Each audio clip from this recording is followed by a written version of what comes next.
Bismillah, Assalamu alaikum. This may be the most important video you watch if you've never been married, or if you're looking to get married the second or even third time around.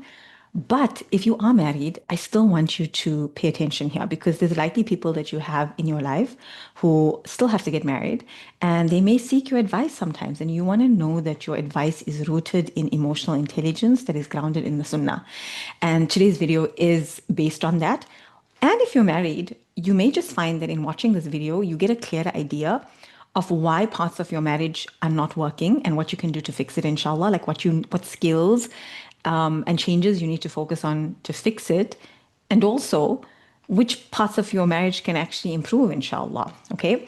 So, because as believers, we are striving for ihsan. Okay. So, this beautiful PDF, mashallah, is something that I put together recently. I mean, my designer did the beautiful design, but I put together the actual content, right? It's called Questions to Choose a Marriage Partner for Your Dunya and Akhirah. And in here, you will find everything, all the major things that you need to choose. Excuse me, I have some tea. To choose someone who's going to be good for your dunya and for your akhirah, because this is so important. I feel like sometimes we think that it has to be one or the other, but I want to invite you to see that when you choose someone who's good for your akhirah, they can be good for your dunya too. Like the two are not separate. They're very much interconnected. Because how do you strive for a better akhirah? How do you strive for Jannah? You strive in this dunya. So then your dunya goals and your akhirah goals have to be aligned, inshallah. So this PDF is something that is absolutely free. You can download it. I will leave the link in my description box. You can follow along here and make sure that you go ahead and download it. If you want to, you can go ahead and download it. And that way you can keep it on hand. In fact, someone reached out to me today. She just downloaded it and she said she absolutely loves it, mashallah. And she's pushing to get to the end, but she also doesn't want to get to the end because it's so good, alhamdulillah. So you can go ahead and grab that. So, Bismillah, if you're here, then you may be talking to someone or being told that you should, or you feel like time is slipping by and you feel like, should I just say yes already? Should I just choose someone? But how will I know? Like one of this lady who messaged me, she said, well, how are you supposed to know the samosa runs? You're meeting all these people. How can you in that short time figure out if this person is going to be a good match for you? I mean, it's a big deal. Marriage is a big deal, okay? Um, and people who sometimes gaslight you and tell you, oh no, like sometimes people in the comments, just watch out for them. People in the comments might say, sister, you should just choose, stop making it such a big deal. Uncle, you're putting more research into the car you buy and the rims you put on your car and you're asking people to not think so deeply. What's more important, the car you drive and the rims on your car, or the person who's going to walk with you, who's going to raise children with you, who's going to be the father or the mother of your children, and you're going to be held accountable for how you raised your children? Also, when you get married, your finances are entangled. We don't get into all of this, but your finances are entangled. And when your partner makes bad monetary decisions, that can end up impacting not just your dunya and akhirah. If they get involved in riba and stuff like that, it's impacting your akhirah. So please stop with this outdated nonsense that you shouldn't be picky and you shouldn't be discerning about choosing a marriage partner. But I'm going to show you what to be discerning on. You don't just be picky for the sake of quick picky. I'm going to show you what to be specifically discerning on, right? Okay, so this is a life altering decision. It's not just going to alter your dunya. I can't say this enough. It's going to alter your akhirah.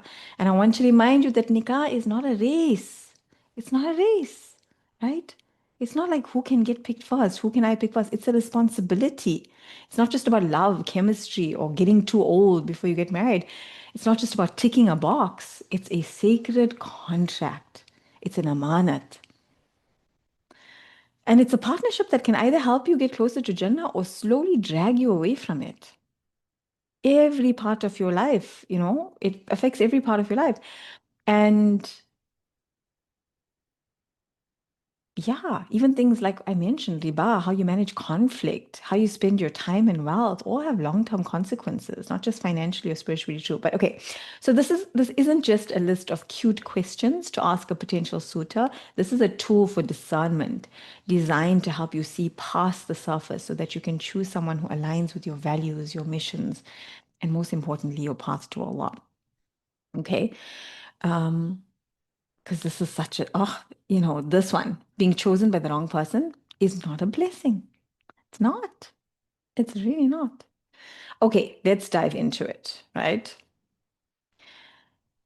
Section one, the most important section. Okay, this is broken down into 7 sections in my 10 plus years of helping people through all kinds of issues, including marital issues.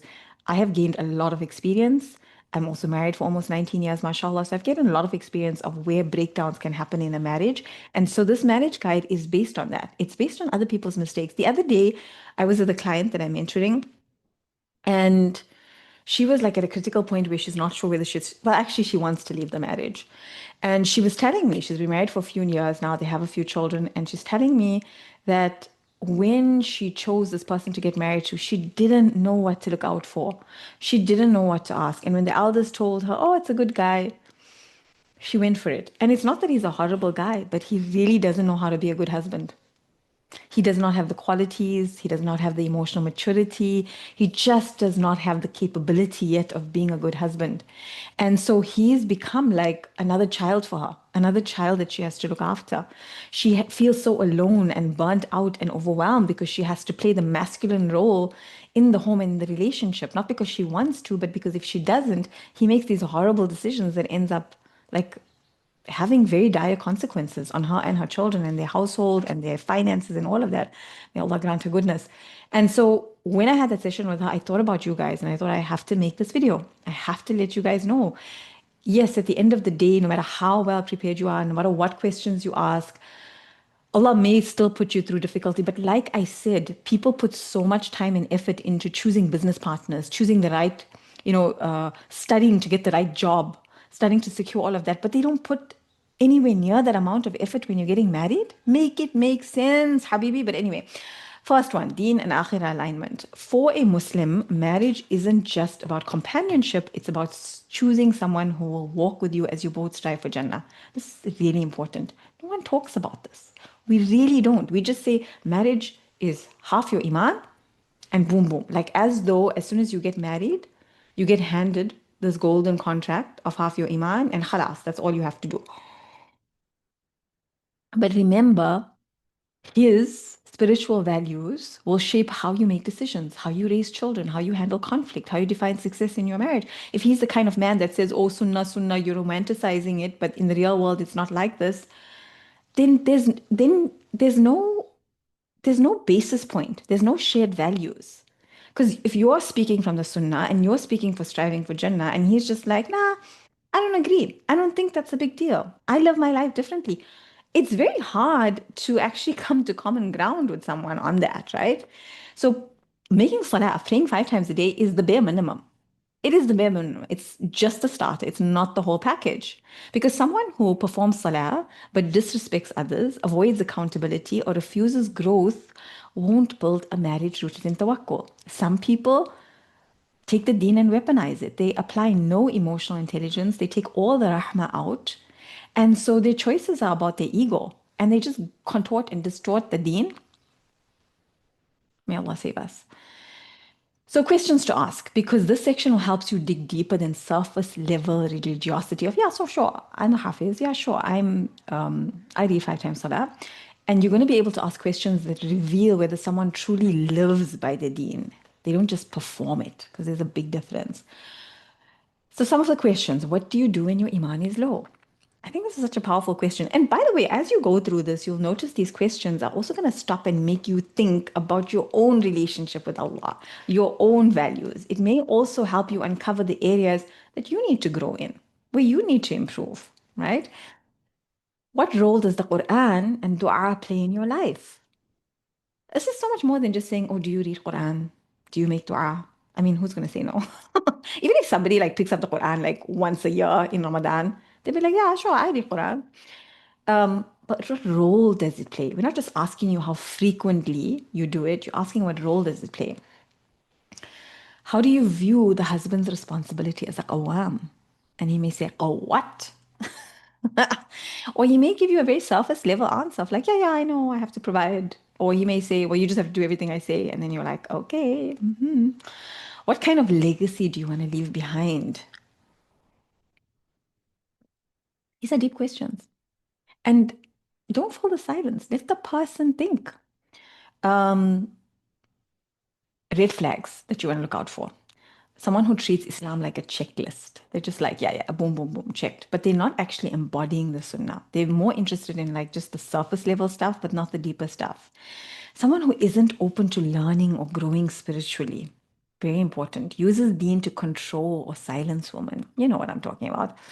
Believes that women don't need to further their spiritual education or otherwise as long as their household chores are done. This is such a big red flag. Such a big red flag. Run. Run, because he doesn't see your deen as important. Run. Sees religious practice as your department, not his responsibility. Meaning that some men are kind of like, no, you teach the children deen. You teach. I got a message from someone the other day saying that husband is a nice enough guy. He doesn't read salah. Their children are now watching because only she reads salah. That's big. That creates a big problem because leaving your salah is a major sin. May Allah keep us steadfast in our salah. Thinks he's automatically a better Muslim because he's a man.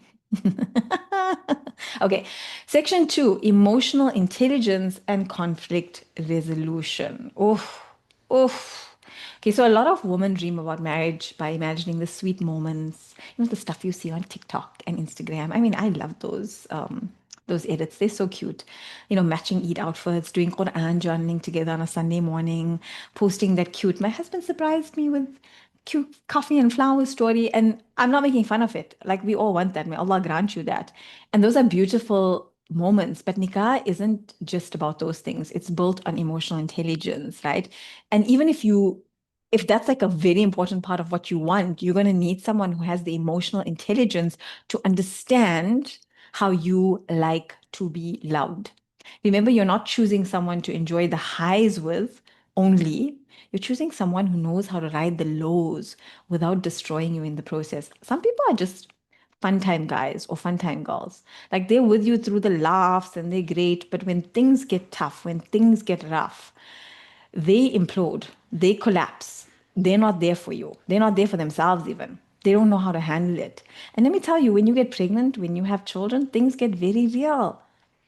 The stakes get higher. You need someone who has that resilience, who has that taqwa, who has a connection to Allah subhanahu wa ta'ala, who leads with emotional intelligence that's rooted in the sunnah, who sees Rasulullah sallallahu alaihi wasallam's behavior as something that he's striving for, not something that he just places on a shelf as an ideal.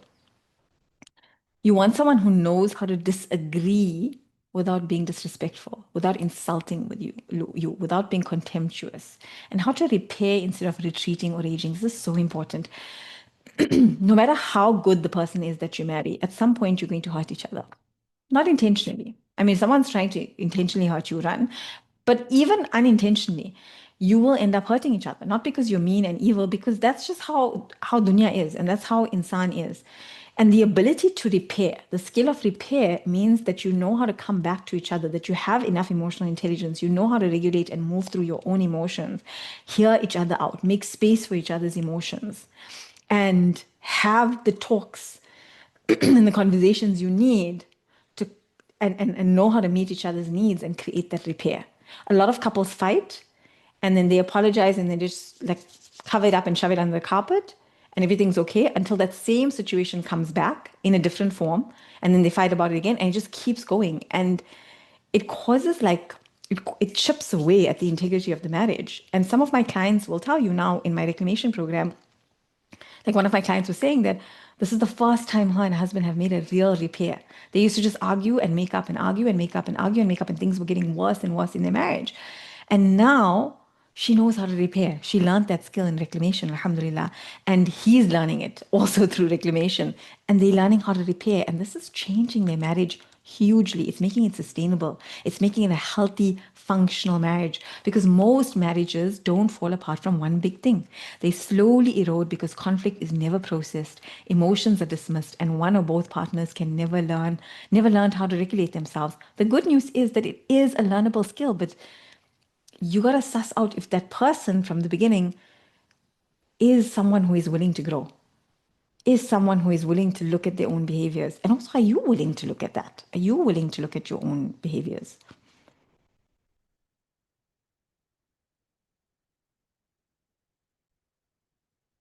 And obviously, you cannot just ask someone, well, how is your emotional intelligence? Are you an emotional intelligence person? Duh, obviously, they're going to say yes. But so that's why I've got this section to help you ask the deeper questions that expose how someone handles it, right?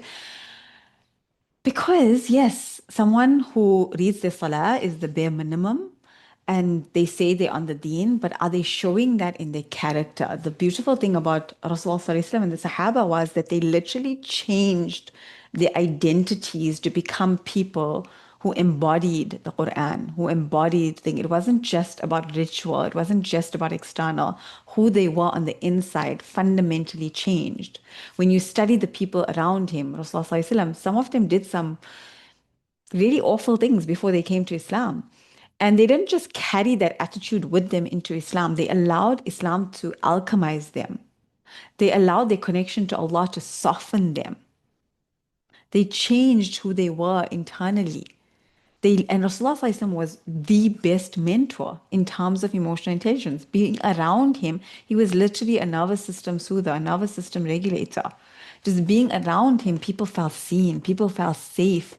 People could finally, heal from their woundings, heal from their traumas just by being in his presence. That's how powerful he was, mashallah. That's how powerful his rahmah was. And their akhlaq rose to a level, right?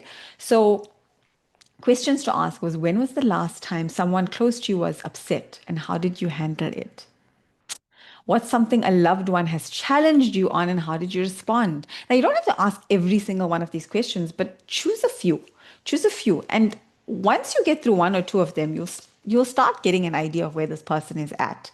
How do you know when you need space versus when you need to talk things through? This is so important. This is so important because what I found in my work is that your anxious attachment and your avoidant attachment peoples are magnetized to each other. They get married. Everything is fine until it's not. And the avoidant runs away, needs space, wants to not talk about things, avoids confrontation, shoves everything under the carpet, and then explodes. And the anxious goes, let's fix it, let's fix it, let's talk. Don't go to bed angry. Talk to me, communicate. Why won't you communicate? And the more the anxious does that, the more the avoidant runs away. And this marriage starts to break down. So when somebody understands, do they understand themselves? Do they understand how they respond when they're upset? The goal here is not to try and find someone who never gets upset. That doesn't exist. Every human being gets upset.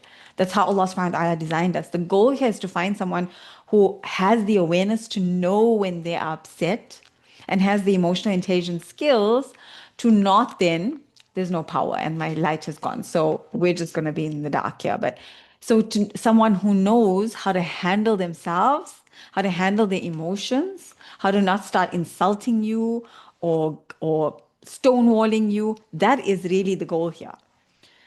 How do your parents handle conflict?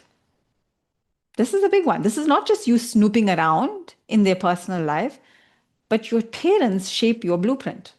Your parents shape your blueprint of how you handle conflict. And so this is going to give you clues. What parts of your parents' marriage do you want to replicate or do differently? This is so important because it's going to give you clues about whether this person stops to think about what they've been through and what they've witnessed, and whether they can look at it and go, I've realized these parts have worked, these parts have not worked. Here's how I want to do it differently. A big red flag is if he's never thought about this before, that's okay. That's not a red flag. But if he avoids the question, or if he idolizes one parent while demonizing the other, or he says, well, that's none of your business, that is worth noting because it actually is your business. And again, not for the sake of gossiping, not for the sake of judging, but the sake of trying to discern how he feels about these issues. You are not asking to judge this family. You are not asking this to judge the family. You're trying to understand what is the blueprint for emotional intimacy that he inherited. At the same time, also look at the blueprint for emotional intimacy that you inherited. Are you aware of this? When you look at these questions, how would you answer them? So the red flags to look at here in terms of emotional maturity is if he shuts down, stonewalls, explodes during disagreement, uses sabr as an excuse to avoid accountability, avoids vulnerability at all costs, like wants to just glaze over everything, says women are just emotional. By the way, biologically, men are also emotional. Anger is also an emotion. Here's my big sister tip, how to read between the lines. When they share a story about their past conflict, I want you to read between the lines, listen closely. Do they take ownership or they just explain why the other person was wrong? Do they ever go, well, here's what I realized. This is what I've been thinking. It made me realize this about myself. It made me change this. Do they mention how the other person felt or just what happened? Do they reflect on what they learned or do they just brush it off as not a big deal? So emotional maturity is not that you never mess up. Like, good luck with that. That never happens. We all mess up, including myself. It's about how you repair, how you reflect, how you respond. Perfection is not the goal here. That doesn't exist. You are not perfect. Your spouse is not going to be perfect. But you want someone who's willing to practice accountability and self-awareness. These are the most important traits in creating a healthy, functional, sustainable marriage where you both feel safe and you have emotional safety and therefore you have emotional intimacy and therefore you have a lot of physical intimacy and trust. And you have a safe environment for you, for your family, for your children. Alhamdulillah, that's what you want. Section 3, money and marriage. Okay, this is the big one because this is not just about money. People think financial issues is just about income, but most of the time it's not just about the money coming in. It's about how it's earned, how it's spent, how it is shared. Because we all have different value systems around money. How you use money reveals how you prioritize. I always say, show me someone's expenses, and I will show you where their values and their priorities are. Whatever you spend money on, you prioritize. Whatever you spend money on, you value. And you value and prioritize often what your family valued and prioritized, right? If your family valued education, you're going to value that and spend money on that. If your family valued entertainment and holidays, you're going to spend money on that. So if your family gave charity, you're going to spend on that. So if your family hoarded and counted and pinched every penny, guess what you're going to do? So look at whether this person believes in just instant gratification or long-term stewardship. I remember once someone reached out to me and she says, I'm chatting to this guy and he seems nice enough. But he goes on and on about how expensive almonds and pistachios and cashew nuts are. Should I be worried? I'll let you answer that in the comments. Okay, look at whether they're being transparent or evasive about marriage. Do their financial decisions support or sabotage their akhirah goals? How do they talk about money? I mean, money talks is something that we avoid. I have a whole video on how you should be having money talks before marriage because it impacts everything. And we just think, oh no, if there's love, money is not that important. No, money is important.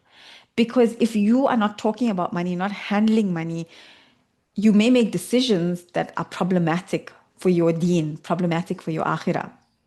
Money carries all the way through into inheritance issues thereafter as well. So if you care about things like avoiding riba, avoiding, ethical spending, building barakah, giving in the path of Allah, but you marry someone who sees money only for the dunya or is avoidant about money, you will clash. And you might even be forced to compromise your akhirah to just keep the peace, right? If he says, well, you shouldn't worry about money, that's my thing. Well, if he loans someone money and he passes away, that loan sits against his estate. Like there's a lot of stuff. There's a lot of stuff to look at. So this section isn't just about budgeting. It's about financial compatibility. It's about power dynamics and the spiritual impact of how you both engage with this resource, this amanat of money. Questions to ask. Are you currently in debt? This is important to know. If so, what kind? What are your views on interest? Is there ever a circumstance that would make you consider engaging in it? These are really important things to know. Because once you're there and now the two of you have a family together and you have children and he's busy going and taking out interest-based loans, what are you going to do? If we disagreed about something financial, like taking a loan or giving sadaqah or how much to save, how would you approach resolving it? You are never always going to 100% agree on all money issues. Again, that's not possible.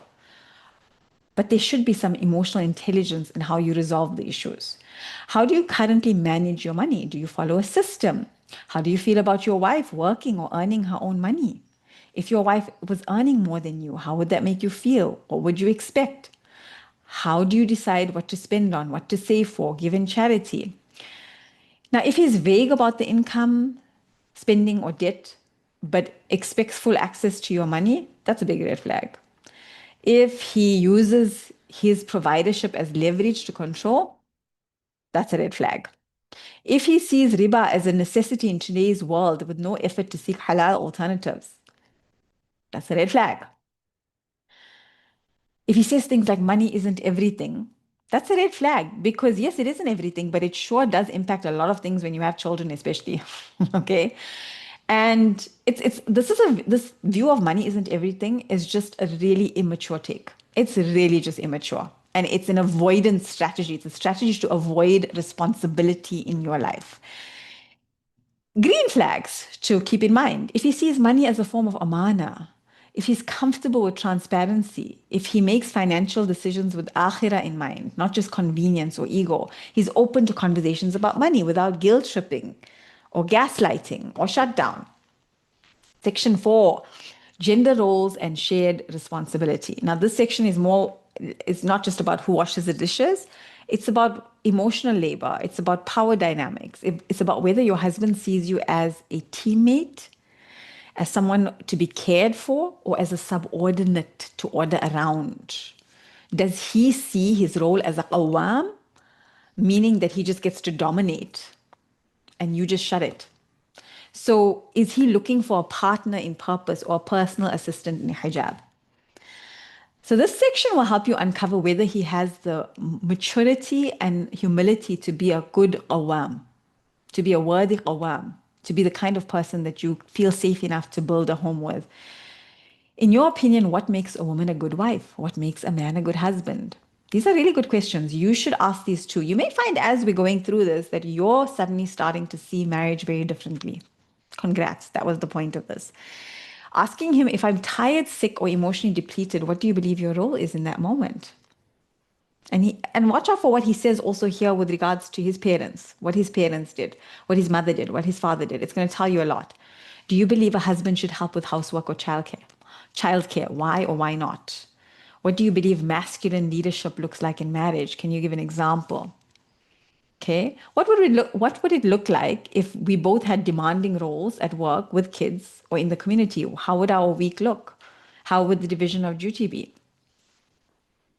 There's a few more questions here. Red flags. Frames every disagreement as disrespect. Makes jokes about training his wife or keeping her in line. By the way, guys, when you're in talks with someone about marriage, jokes are not just jokes. People say a lot of things in jokes that they're testing the waters. They want to see how you react. Okay. And some people in the comments might go, but just trust me on this. I've got a lot of experience with this, alhamdulillah. Okay, if he thinks helping around the house makes him less of a man or makes you less of a woman, that's an important one too. Pay attention when he says men and, when he says men and women have roles. Like, ask, what do you mean? They do have roles, this is true, but how does he determine that? Ask him exactly what he means by that. Ask him what he sees those roles as, and has he ever questioned the roles he was taught? Okay, then parenting and family culture. This is so important. A lot of people, like I do firmly believe, and I've seen this with clients over the years. Same with that client I mentioned right at the beginning of this video. You can tolerate a certain level of dysfunction in your marriage as long as you don't have children. What I mean by that is the marriage can kind of get along. I always use the analogy of, if you're a person, when I used to run like 5 kilometers, 7 kilometers, at most 10 kilometers, but mostly like 5 kilometers, 6 kilometers every couple of times a week, I could get away with poor shoes. I could get away with bad gait habits. I could get away with bad habits in my running. I could get away with undernourishing, underfueling, not fueling properly. Okay. But when I started training for a marathon, when I started training for 42 kilometers, all those things became important. The right shoes, the right fueling, the right strength training, the right mobility. If there were any issues in my gait, any weakness in my ankle or my knee or any other area of my body, I had to look at that. I had to focus on getting my core strength right, because running for that many hours, your body is upright. So you can't, I could maintain those like kind of half-baked habits when I was doing a shorter distance. But once I started doing long distance, those things became problems that I needed to address. And if I didn't address them, it was going to be a problem, right? The same goes for marriage. When it's just the two of you, and you have both, like one or both of you has dysfunctional habits, maybe you're emotionally immature, or you have some negative thinking, or you don't have good agreements on money or value systems, of all of those things, you can still get away with it. But when children come, it places such a huge sense of responsibility on both your shoulders. It creates so much stress in the household because you have these babies to take care of, and there's more expenses, and there's less sleep, and there's less resources, and there's just so much more. You are both going to be pushed to your edge emotionally, physically, mentally, financially. And so all of those dysfunctions that were okay while it was the two of you are going to come roaring forward. This is why it blows my mind when people say their marriage is in trouble, they should have a baby. Like, that's the worst thing you can do. Because children, once you have children, they are such a blessing, mashallah, but they also reveal every little flaw in your marriage. Every little dysfunction in your marriage is revealed. And so when you say yes to someone, you're not just saying yes to a husband, you're saying yes to the man that your children will call dad. The man whose tone will echo your home, whose nervous system will shape and affect theirs. If he is just shutting down or he is screaming and shouting, how do you think that impacts the children? How do you think that impacts you? Because your children will reflect your nervous system, your emotional state. If you're in constant fear or worry or anger because of your spouse, how do you think that's affecting your ability to be a mother? And parenting is one of the least discussed topics before nikah. Too many women only discover their husband's views on raising children after the child is already there. And by then, you're already dealing with the problems. And you have a child now. And you're supposed to just make it work. So parenting and family goes far beyond asking, how many children do you have? How many children do you have? Or do you want, rather? How many children do you want? How many do I want? It's about how you model the deen, how you handle tantrums. Do you raise obedient children or emotionally safe ones? Is your home, is it going to be a home that's filled with mercy or fear disguised as discipline? So this section helps you uncover whether your potential spouse is someone who's thought deeply about the kind of father he wants to be, or he just thinks fatherhood is about provision and occasional playtime. Because your children won't just inherit your DNA, they will inherit the environment you co-create. Their nervous systems will be shaped by the environment that you create. So questions to ask: how were you parented? What would you do differently or the same? If your child hit another child or lied to us, how would you respond? What are your non-negotiables when it comes to Islamic upbringing and emotional development? What does being a father look like to you? How do you imagine bonding with your children? What did you love or hate about how you were raised? Red flags are he uses Islam to justify harsh parenting. He thinks parenting is just about financial provision and correcting behavior. Mocks gentle parenting or emotional intelligence as soft or Western. This one always cracks me up because have you ever studied the seerah beyond surface level? Rasulullah SAW was exemplary in his emotional intelligence. He was the epitome of it. He wants to be a fun parent and leave all the emotional labor to you. So he's just thinking about the soccer dates and sports, but not thinking about, well, what will I do when there's a problem? How will I discipline? Expects children to follow rules, but hasn't developed internal boundaries himself. Okay. If you want to know what kind of father he'll be, ask what kind of son he's been. Ask how he talks about, notice how he talks about his own father. What kind of adult child he is right now. You'll start to see the blueprint. Okay. Section 6. So we've got the last two sections, family, community. This is like a whole masterclass, right? Tell me so far, what has really stood out for you in this video? Family, community, and boundaries. You are not marrying in a vacuum. You're marrying into a system, and that system will either protect your peace or slowly erode it. This is so important. I cannot express the importance of this, not just on my personal experience, but facilitating thousands and thousands of people. Too many women find themselves feeling like strangers in their own homes, tiptoeing around their husband's families, silencing their discomfort, and being told that respect means being quiet, compliant, and endlessly available and being unpaid labor. A man who cannot set boundaries with his family to protect his wife is not ready for marriage. He's still trying to be a good son at your expense. He is not ready to be a husband. He's still stuck in son mode. So this section will help you to ask the real questions that show whether he's willing to create a home where you are emotionally protected. Because emotional safety is not a luxury. It's the soil where love, trust, and healthy marriage grows. So ask, how would you respond if your parent or sibling disrespected your wife? What do you consider disrespect? What boundaries do you already have or plan to have with your family after marriage?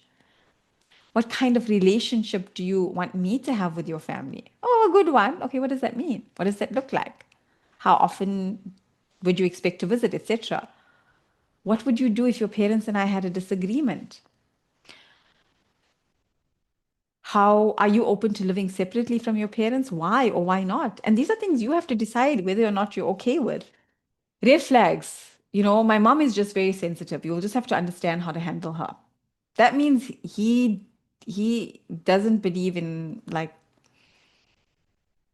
anything goes then. If he believes your discomfort with his family is your problem to manage and not something he needs to support you with. Okay. Um, There's a few more there that you can go through once you download it. Setting boundaries with family is a spiritual responsibility. Allah subhanahu wa ta'ala has already set certain boundaries, but sometimes we fail to implement them.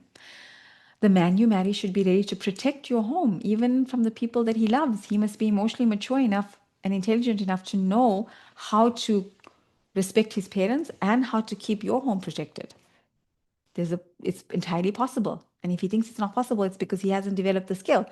Last section, personality, lifestyle, and growth. You are choosing the person you'll see every morning before Fajr and every night when the exhaustion hits. This is the person whose mood will set the tone for your home. The person you will problem solve with, you will joke with, you will cry with, you will raise babies with, you will stay up tending to be fevers with your babies with.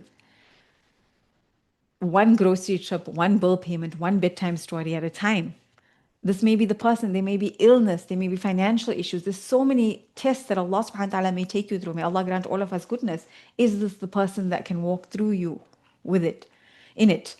So this section is about compatibility in lifestyle, rhythm, and growth mindset. Okay. So does he value growth or is he coasting through life? Can he sit with hard emotions or does he run from discomfort? Chemistry fades. Circumstances change, but character, habits, and emotional resilience can last, can grow when you have the right mindset. That's what a good marriage is built on. So you want to ask, how do you usually respond to stress or burnout? What are you actively working within yourself right now? What support systems do you have? What helps you reset when you feel overwhelmed or disconnected from Allah? How do you typically spend your downtime or weekends? What does fun look like to you? What do you invest in? When you feel stuck or unsure about a life decision, how do you move forward? Red flags are when he has no clear sense of purpose. He's just going with the flow or reacting to life or saying, well, my parents think it's time for me to get married. Well, what do you think?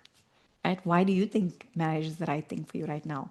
If he believes marriage will fix his bad habits, like I just want someone who will, keep me consistent and help me to read my salah. Look, it's a wonderful thing for a husband and wife to support each other and give each other good reminders about Deen and wake each other up with Hajj and so on. But if this man expects you to take him from not praying at all, not engaging with the Deen at all, have bad habits, and now you must take him to some kind of spiritual zenith, that's ridiculous. There's a difference between supporting each other in your Deen versus he's just outsourcing the responsibility of being the dini one in the household to you. It's much more powerful in a home when a man is on his deen as well. Alhamdulillah. So if he believes marriage will fix his bad habits, spiritual lows, or emotional baggage, if he never reflects or seeks advice or feedback or isn't discerning about who he takes that from, if he dismisses joy, play, or softness as unproductive or immature, thinks your desire for growth or even these questions is too much or too deep. Bro, marriage gets deep very fast, especially when children get involved. And there's always the option that children will at some point get involved.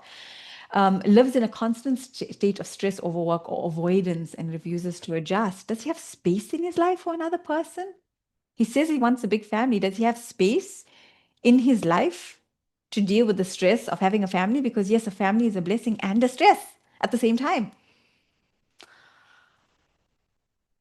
You're not, and you can listen to someone who's been married for many years, almost 2 decades, alhamdulillah, and facilitated thousands of people, or you can listen to some random bro on the internet. You choose with no real experience. You choose. Marriage is, you're not marrying a resume, you're marrying a nervous system, a morning routine, a worldview, a lifestyle. You need someone whose default state is compatible with your peace. Pay attention to what his life feels like, not just what it sounds like when he's trying to impress you. And I put a dua here and also a special something at the end. It's a special gift. So make sure you go ahead and you download this. It's in the description box. And let me know what really stood out for you. Let me know if you have any questions. Okay, I'm sending you love and du'as. Take care. Assalamu alaikum.